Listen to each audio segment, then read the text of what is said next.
So shoutout sa ating mga kachaps dyan na nagbigay ng pa-Valentine. Yan, happy Valentine's Day sa inyong lahat.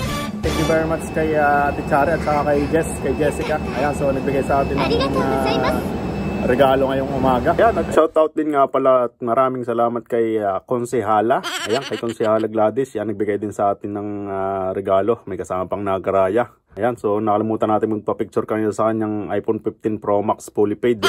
Kaya so dito nga pala sa Japan mga kachaps, so kapag ganitong Valentine's, mga babae yung nagbibigay ng regalo sa mga lalaki. Kaya nagiging dalawa yung Valentine's dito. Yung isang Valentine's dito ng mga lalaki, kung tawagin ay White Valentine's, naganap yung tuwing March 14. So kaya ngayon, mga babae yung nagbibigay ng regalo sa amin.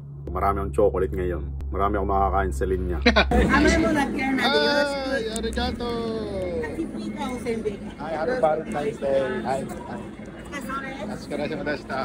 Yan, nakapahabol pa tayo. Binigyan tayo ng pa-Valentine's ng Neon Gin dito. Yung mga babae.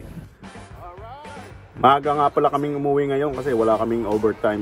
Yan kaya inabot ko yung sunset ngayon. Napakaganda talaga. Sarap palang umuwi kapag ganitong oras. Kitang-kita mong paligid pagka ganitong hapon. Yan, so 8 to 5 lang kami ngayong araw kasi Valentine's eh.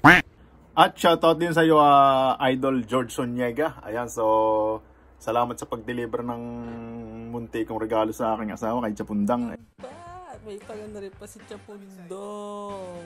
Lalo naman talaga ang pinakikinig ng aking asawa ay salamat.